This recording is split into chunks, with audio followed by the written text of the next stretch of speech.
Hey, my name is Dave. I am originally from the Seychelles and I live in Helsinki. What I like the most about Canada is that the people are so polite. I know it's a bit of a stereotype, but I have known quite a few people from Ontario, Nova Scotia, and they've always been amazing as people, very polite. And yeah, that's all I have to say about that. So hi, I'm Bartosz, currently from Helsinki, originally from Germany. And Canada is a big country with friendly people who say sorry a lot. I wish I could visit it one time. And maple syrup is one of my favorite things. Oh, and I wish Canada would join the EU. That would be very nice. Thank you very much.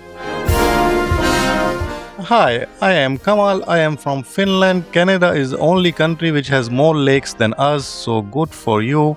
But hopefully we will have more ice hockey medals than you soon. Hi, my name is Darius. Canada, the best place for hockey and sweet, sweet maple syrup. Where are you from? Lithuania.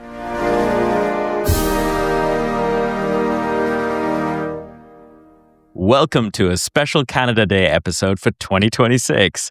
This is a special Canada Day for everyone in Canada and who are Canadians, as our men's football team makes it to the round of 16 at this year's World Cup on the winged foot of Stefan Eustáquio.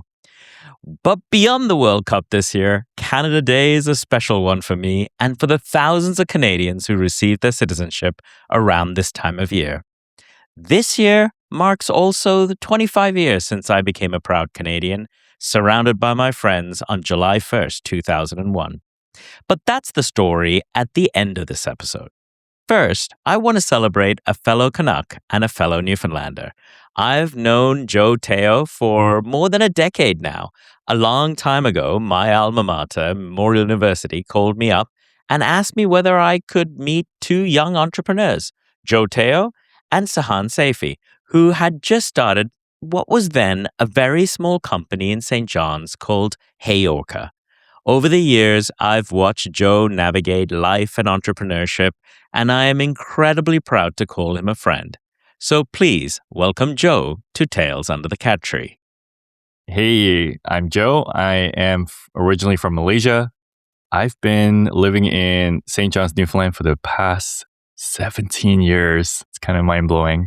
Yeah, I thought I'll only be here for 5 years and then I'll be back in Malaysia, but I've called this my home. I'm happily married with 2 kids, 2 Newfoundlanders now. And thank you, Joe, so much for joining me. And you just told me that today is an incredibly auspicious day. Why is that? Yeah, today I actually just became a Canadian. I went through the ceremony, so it hit me harder than I thought it would when we sang so you have to sing "Oh Canada" as well in the virtual ceremony, and yeah, not gonna lie, choked up a bit because it's a long journey, and it's brought back like memories of this place and what this community means. So yeah, it's surreal today. First of all, congratulations. It's a big day. I know exactly how it feels. Yeah. Mine was 25 years ago this month. So I am very happy to call you my fellow Canadian now. Thank you. I was very happy to call you my fellow Canadian for a long time. So tell me a little bit about your journey. Because one of the things that I find very fascinating about your story is that you moved to Newfoundland, you started up a business, which has been really successful and done wonders. You're married to another immigrant from another part of the world, and now you're raising 2 children in Newfoundland. Yeah, I think like in a lot of ways, it's like the epitome of what Canada is, right? I mean, Canada is such a diverse, mixed place that is still home to many people with different beliefs, different backgrounds, and just feeling very grateful to be able to have this opportunity to come here to study. And I think the Canadian government had the foresight that not only do we want you to study, we want you to live here. And because of the policies in place, so postgrad work permit, when you graduate, you get, 3 years to find a job. I actually decided to start a business because my plan was actually to go back to Malaysia. I'm like, let's just use the PGWP, the postgrad work permit. Let's learn something. And my mindset was that if it failed, it would be my best MBA. But long story short, he kept going. And then I met my wife, and we started dating, and then Canada became home bit by bit. And the community has been such a big part of who I am today. It taught me so much about acceptance, about diverse beliefs, that you can have your background, you can appreciate other people's cultures, different viewpoints, helped me really become a more open-minded person. And yeah, every time I see Canada on the world stage, and right now it's a World Cup, make sure to ask my kids to stand up and sing "Oh Canada," like your country's playing. And so, yeah, so very, very grateful. And yeah, having a family here, making sure that not only are they proud Canadians, but also making an effort, to learn different cultures, to go beyond Newfoundland, because Newfoundland is really great, but it's also very insular. You can have just an insular culture as well. So making sure that, not only do we know about Newfoundland culture and live the Newfoundland culture, but we are also exposed to different parts of Canada as well. So one of the questions that everyone asked me back then, and I think it's still relevant today, is Canada is a mosaic versus a melting pot. What does that mean to you in terms of keeping your original culture intact and bringing that through? And of course, your wife's culture as well to your children, and making sure that continues, as well as being whatever Canadian is. Yeah, I think it comes down to the quote, right? Unity doesn't mean uniformity. And a lot of times that we confuse those two things. We think that to be united, we need to be uniform. But I think you have success stories being proven by Canada and in large parts Malaysia as well, where I come from, where diversity, we can have unity in diversity as well. And it's really understanding what are we united by, like our common values, right? How we see the world, and still bring the diversity that we have. And so I see that in my marriage as well. I mean, my wife is from Colombia, from Malaysia, very different cultures, but we're united in terms of how we see wanting to raise our family and where we want to raise it, the values that we have. And she loves avocado. Now I've never eaten avocado actually, I think, before coming to Canada. And now I eat it like every single week. And I love it. And, you learn to appreciate each other's culture. And so we see that in Canada, right? At the end of the day, we know what it means to be Canadian, to be accepting.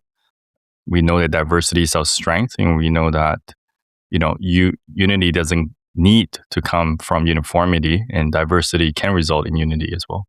I think that's beautifully said. How do your parents feel about the fact that you moved away from Malaysia and came to Canada, and now you have set up home in Canada? How does that feel? Bittersweet. I mean, like my parents has always been one that's supportive about where we want to go. Like they don't want, I know my mom especially, she doesn't want to be a hindrance. I mean, if she had her way, she would keep me in Malaysia, and understandably, right? So I'm very, very fortunate to have parents that are very supportive of my adventures and very open-minded.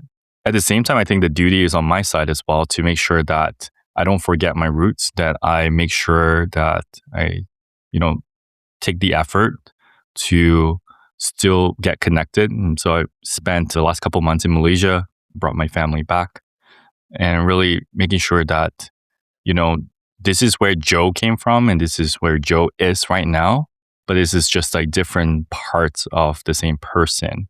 And so making sure, I think especially for my parents, making sure that they know that this is not a different person, that I am still, their son, that I'm still connected, that I'm still having them in mind every single week, every single day. I think that's what matters. So you can be very close in proximity and not talk to your parents at all. And so for me, it's about the quality of time that we spend with one another, and making sure that even though we're really far from each other, doesn't mean that we need to be far emotionally. So I would even say that because you're far, it actually makes it even more endearing, or it drives the point home that the time you spend with your parents, it's just so limited that you actually spend more time and treasuring the time that you have with them. Did you ever have a point in time when you were thinking, is this truly my home? Is this the right place for me to be? To be honest, sometimes we talk about it, because we're from different backgrounds, and we know the world is so much bigger. Like, I've never been to Finland. So what's life in Finland like? But I think at the end of the day, we always come back to, yeah, this is home. I remember one of my friends, people talk about, where would you live outside of Newfoundland? And they'll say Toronto, Calgary, Boston, things like that. And they asked me, Joe, where would you live? And honestly, I told them, like, for all its flaws and its everything that makes up of Newfoundland's still home for us at the end of the day. This is where, we really felt welcome. This is where our community is. This is where we feel we can make the biggest impact. So really it came down to, for me, because I'm a Christian, I always ask, where does God want us to be? And so I came down to the conclusion that God wants us to be where we can make the biggest impact. And at this point, it is Newfoundland. Like, this is where we can make the biggest impact to the people around us. And so your children are going to grow up as Newfoundlanders, yeah, as Canadians. Mm-hmm. They won't grow up as Malaysian or Colombian. In some ways, your children are not going to have those roots that you and your wife hold dear. How does that feel? I think, to me, it's the reality that we live in. Like, they should be proud as Canadians. It's a nice thought for them to feel like, oh, it would be great if they grew up as Malaysian and really embody, what it means to be Malaysian. But at the end of the day, they are Canadians. Like, this is their country. However, that doesn't mean that they don't know or abandon, their roots or where their family's from. I would like them to know about Malaysia. I would like them to know about Colombia, which is why we made that trip all the way to with a 2-year-old and a 5-year-old. And then last year was like a 1-year-old and a 4-year-old.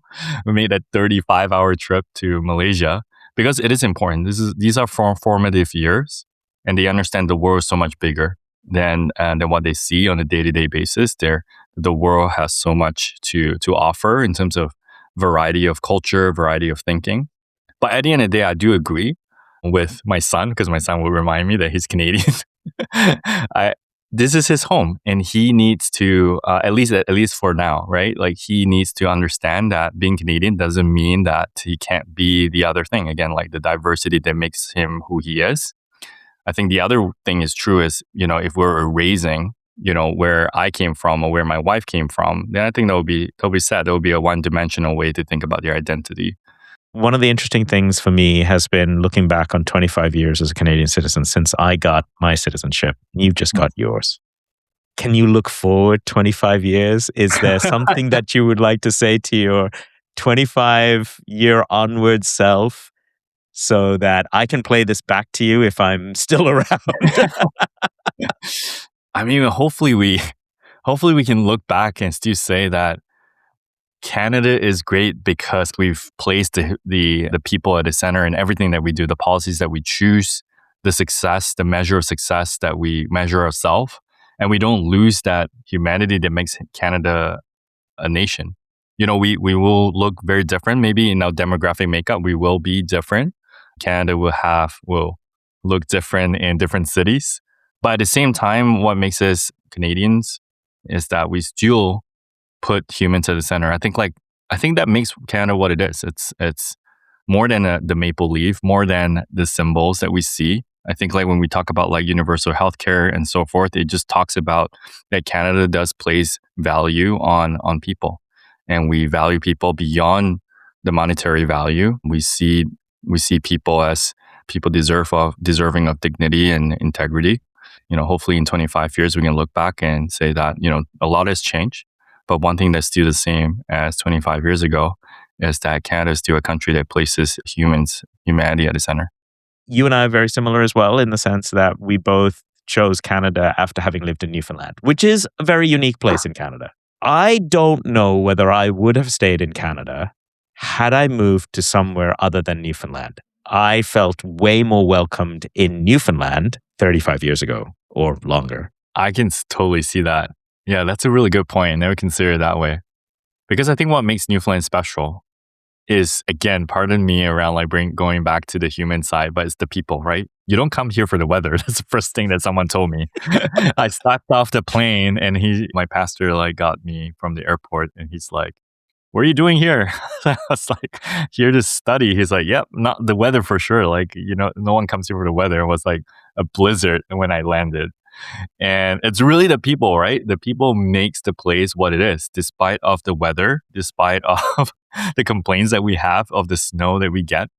But I think Newfoundland has this, I think it's within the culture, the people to bring out the best in you. It's a welcoming place. It is the definition of community. I'm actually going to be speaking about community this week, and Newfoundland's always my prime example. And in a lot of ways, I would say this is why it marks like our culture at our company, because we're built by Newfoundlanders and people can feel it. And I think you're right. If I wasn't in Newfoundland, I think I would have a totally different perception and perspective of Canada. Yeah. Canada definitely means being welcomed, being invited to sit at the table. And I never felt discriminated, even though, and that's what strikes me.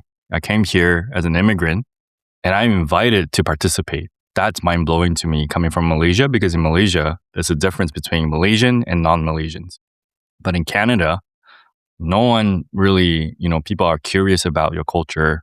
People are inviting you to participate, and people want you to feel good here, right? Welcome here. And people try their best to learn about your cultures. I think that's what makes Newfoundland very special, because it's a place that hasn't been as exposed as, let's say, Ontario, which also makes them more curious, I would say, in different cultures and not treated as like a usual affair. And at the same time, I think like Newfoundlanders and the values that they're brought up, it's very welcoming and it invites you into their lives as well. And so, people ask me where I'm from, and I will say I'm from Newfoundland. Oh, that's in Canada. Yeah, because it's so unique, right? And yeah, I'm very proud to say that. Yeah, it's like such a great place, and you get to you tell people about that. And my team is flying in this week, and they're all so giddy about coming to Newfoundland. They've heard so much about it, and so yeah, looking forward to showing them the place and get them squeezed in this week as well. How are you going to celebrate this Canada Day? This is your first Canada Day as a Canadian citizen. I don't know. I haven't thought about it yet. Enjoying it with my family. I'm gonna go up later on, and we're gonna plan. But you see, this is the crazy thing. I've already felt like a Canadian for so long, and this is like a bittersweet moment in the sense that it's a sweet moment because it's like an official rite of passage for me. A bitter side of things would be, being Malaysian officially for so long, and it's being able to embrace this identity as well.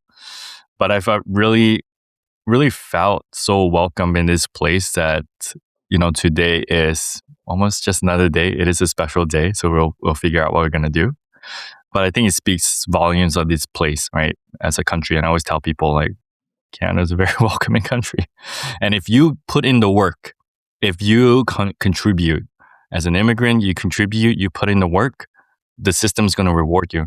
People are going to reward you. And, I know there's a lot of examples, and hopefully, I can be an example as well, that as an immigrant, you can succeed, and, people want you to succeed. Joe, I am very happy to have you on the podcast. I'm happy to congratulate you on this very special day, and to say welcome to, you've always been part of Canada for me, so it doesn't really change much. Thank you very much for coming on the air. Yeah, thanks so much for having me, dudes. I cannot believe that Joe was celebrating his oath of citizenship 25 years after mine. That's right. 25 years ago, I was walking on the stage in the nation's capital on Canada Day, no less, to receive my Canadian citizenship. At the time, my journalist friend Craig Welch pitched the story of this to the Canadian Broadcasting Corporation, CBC, and produced this audio documentary for a now defunct show called Out Front. It is an incredible time capsule that I'm so lucky to have. So here it is, my citizenship ceremony from 25 years ago. Hello, I'm Craig Welsh in St. John's, Newfoundland. Welcome to Out Front. I'll show you the Museum of Civilization when we get behind Parliament Building. Mike has turned into our ultimate tour guide. He's our tour guide. He's our tour guide. Excellent. On July 1st, about a dozen or so of my friends and I converged on Ottawa for a special celebration. For one long weekend, we drank, we partied, we went a bit insane. Why? Because we like a man with a funny name. Happy Canada Day! That's him, my friend, Kenege Dulipa Wijawahadna, Dupes for short. You see, he was going to become a Canadian citizen. This is the eve of the big event. Listen in. You'll meet my friends, and you'll find out what makes Dupes so special. We love you! We love everybody! It was the fall of 1992. I was a first-year student at Memorial University of Newfoundland, and I had started writing news for the student newspaper there, The Muse. And I came into the office one day, and there was a new guy there, and he was sitting on a blue couch, and I just came across the room and stuck my hand out to him. That was it. Okay, what was your first impression of the man sitting on the couch? Ironically enough, sedate. Parliament Hill when we're drunk! Woohoo! This works for me. Hey, oh Canada, let's go this way! This way! Would you think sedate is an appropriate word to describe Mr. Wijawahadna? Sure, if by sedate you mean hyperactive, certainly I would say that, but no, my first impression of him was way off. No, he is a high-energy, highly driven individual. It's the dawn of Canada Day! I am going to be a citizen in 12 hours! Dupes! My name is Donna Wong, and I'm a friend of Dupes. I can't pronounce his name properly, and I'd rather not try. Oh, come on, let's try. Can you actually say his entire name? I can try, but I think my pronunciation is off. It's Kikianige Dulipa Wijawahadna. That's pretty good, actually. That's pretty good. It was either the production manager job or one of the managing editor jobs. He dressed up as a woman for the interview. I never knew that. He dressed up as a woman? For the production manager. You know, he had the black lace bra and a weird wig and gloves. And you don't remember this? No, I don't remember Yeah, this. he did. Well, I remember Halloween, and we were at a Memorial University costume party. Myself and a friend of mine who was an engineer were dressed as Scotsmen with curling brooms, and we were chatting away with some medieval people when this very strange black man wearing this purple outfit came storming through the door. And during that party, I was introduced to him, and I thought, man, this guy is, well, he's pretty weird, but pretty interesting at the same time. Here we are. Bunny and Ivory. We met you at Chris Smith's house, Yes, right? that's right, yes. We dragged Dupes along with us, and he met all of my family, and we had a great time. My family fell completely in head over heels in love with him. So now every year, Dupes has to come home and spend that time with my family, or else they all get really bitter. Side by side on my piano keyboard. Oh Lord, why can't we? Who knows, Dupes might get married several times. I mean, I can always catch the next one, but he's only going to get sworn in once. So, I mean, you've got to be there for the swearing-in ceremony, the marriage thing. I mean, you can just buy a lottery ticket and hope that works out, But when it comes to actually getting citizenship, that's a big event in one's life. That one doesn't come around a couple times, I don't care. That is cool. What is cool? I am gonna have a country. I'm gonna have a country. I'm gonna have a country. I can vote. I can vote. You see, Dupes did a lot of traveling as a child with his parents, never really calling any place home. This is like Ottawa, right? Yeah. On the night before the ceremony, we were doing a bit of wandering of our own. That's Hull over there on the other, where that green light is? Yeah. That's Hull. That's Hull. Oh man, I can't wait. This rocks, mate. This is good, man. This is good. This is pretty important in my life. Yeah, this is good. Yeah. I'd say Chris is right. I may get married like 4 times in my life. I'm only going to become citizen once. Final thing that made up my mind was my friends. That's fair. The first thing that made up my mind was how equitable this country is in a lot of ways. It's not in every way. You know what? You accept this country, warts and all. You do. There's lots of things that's wrong. But what country isn't? The point is, that in every respect, this country believes in the same beliefs that I do, which is in being a human being. And that is very important. We brainwash you, you know that, right? Yeah, maybe brainwashed. But you know what? My God, you believe all that? Yes, I do believe that. And it's not because of the government. It isn't because of like the TV. It's because of the people I've met. You know how before a wedding there's all these last-minute jitters? Well, on Canada Day, I felt like the best man helping dupes get ready for the ceremony. Notice how much more reflective he sounds, and, well, sober. We're going. So you've got an hour left as a Sri Lankan citizen. Oh, that's unbelievable. I'm so looking forward to this. Sitting here tying my tie, I can't quite even get the tie right. And I know this sounds strange. I mean, I guess for people it's like weddings and stuff. That's really a big deal. But this is like culmination of everything I've ever done. And it a very proud moment for me because I've done it by myself. Well, with the help of all my friends, of course. But I'm here. I've made a life for myself in a country which I had no friends in when I came. I've helped people. I've become part of the culture, part of the society in Newfoundland and in Kelowna, in wherever I've been, and that's a very proud moment for me. And to be accepted as a Canadian is a big deal. It's not a small thing. How do you think your parents are doing today? I think they're a little bit sad because in a way I'm saying that basically now my life is a Canadian, and I know that giving up my Sri Lankan citizenship also, it's a way of saying, goodbye to that culture, goodbye to everything that brought them where they are. And I'm saying, no, that's it. From me and whomever comes after me will not be Sri Lankan. That's a little upsetting to them, I think, right? I left Sri Lanka when I was 4.5, 5.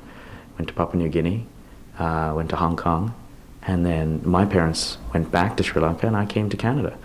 So I've never really lived in Sri Lanka. I look like a Sri Lankan. I speak Sinhalese a little bit. My parents are always going to live there. And most of my blood family will be there.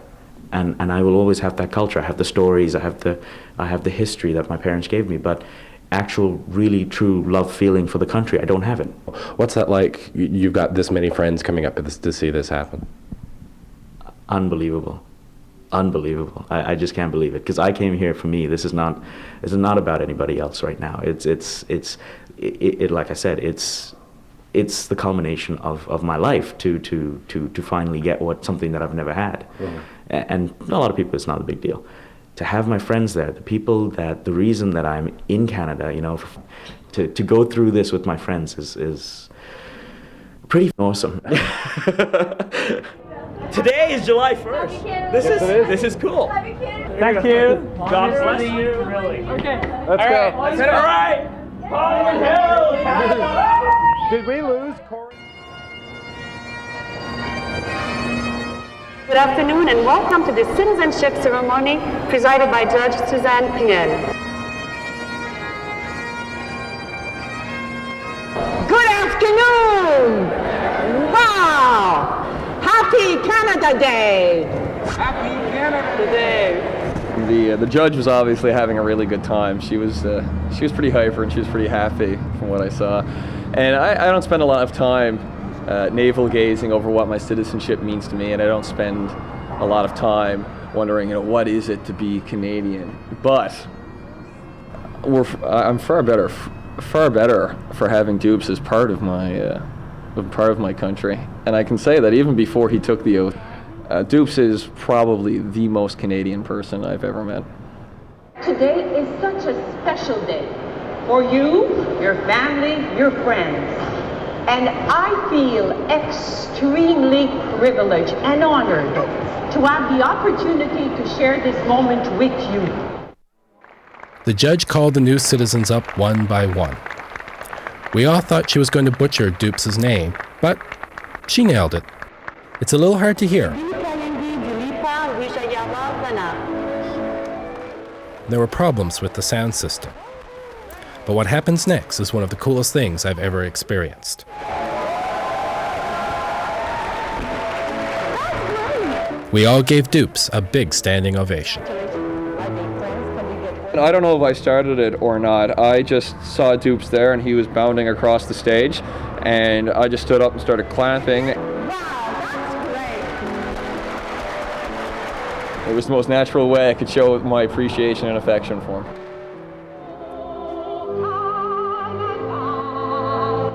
Getting up on stage and having everybody cheer, I was blushing. I mean, perhaps you couldn't tell, but I was so bashful. I wanted to go hide behind a wall somewhere. I almost broke out in tears, which is amazing as I was sitting there. Like at the ceremony when people were asked to stand up and say the oath, like repeat the oath with the new citizens. For heirs and successors. I was like, no, I'm not doing this. This is weird. This is too patriotic. But I stood up and I did it. He made me rethink my own citizenship. Because of course, when you're born something or you're given something, it doesn't mean as much to you as if you've had to work for it. And he's had to work bloody hard for it. And I'm glad he has it. Thanks very much, then. Thank you. Woohoo! They can't kick me out now. Congratulations, Dupes, man. Thank you. That was great. Congrats. I'll just get you to say and spell your full name for me. I can hold it. That's okay. Oh, okay. You say? Spell it. Yeah. Spell it. Oh. GEEKIYANAGE DULEEPAWIJAYAWARDHANA. Okay. I called my parents in Sri Lanka. I only talked to my mom. My mom cried. She said, "I guess when I was pregnant with you, you were never meant to be a Sri Lankan." And then she started crying and had to hang the phone up. It was very sweet, very touching moment. It'll be extra special when I look back on every Canada Day to what has happened since I became a Canadian. And I'm sure there's going to be wonderful things that will happen, as well as bad things. I mean, life is life. But there'll be wonderful things that happen to me and to my friends between now and every other Canada Day that I will live. And it will be wonderful for me as a marker in my life to say, this is what happened on this year, on this day, and look at what happened since then.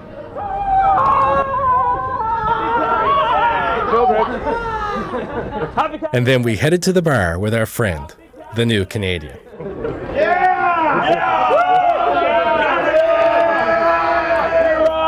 I'm Craig Welsh in St. John's. We already did it.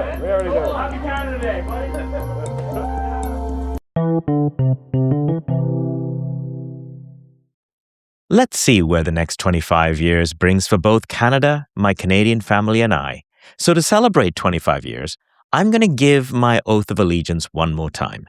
This oath is slightly different than the one I swore that day.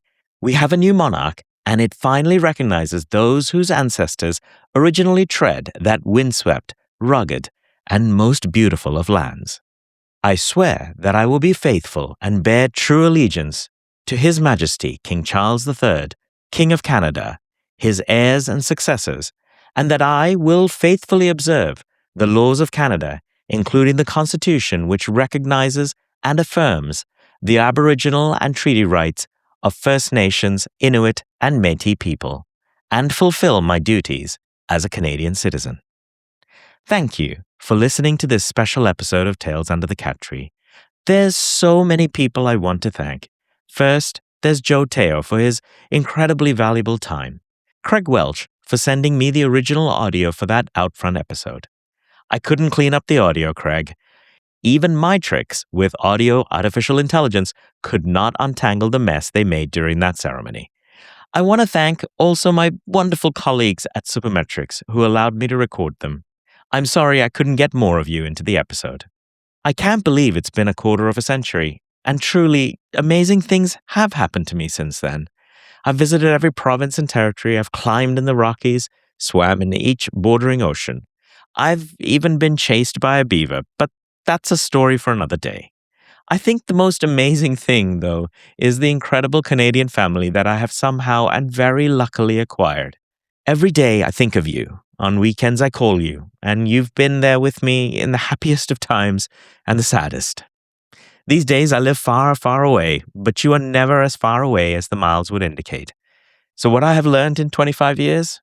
Canada is my country, filled with my people. And no matter how long I am away, no matter how far I am from you, and no matter where you are, I wish you a very happy Canada Day. Hi, I'm Toli. I'm from Russia. What I know about Canada is that it's a cold country, second largest, second best in ice hockey. And I think the most famous thing about Canada nowadays it's a TV series about ice hockey players. Hello, my name is Irina. I'm from Belarus, and I've heard that Canada has really sensible leadership, which means very sensible people and amazing nature. Hope to see it one day.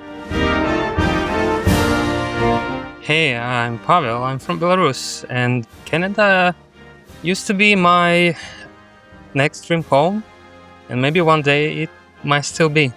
But today I'm in Finland. Hello, I'm Anssi from Finland. Canada is the second best country in the world after Finland. Why? Because we're better in ice hockey. Hi, my name is Lee. First met a Canadian about 20 years ago, and she's one of my favorite people in the world. And I would say that, most of the Canadians I've met have a kind of similar approach to life as Australians. I think we're quite outdoorsy, easygoing, and try to look out for each other. I appreciate Canadians. Hi, I'm Jazz. Canada have an international cricket team, if you didn't know. And they played at the recent 2020 World Cup. How did we do? Not great.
So, Dupes, this is a very auspicious date that you chose because I actually just became Canadian today.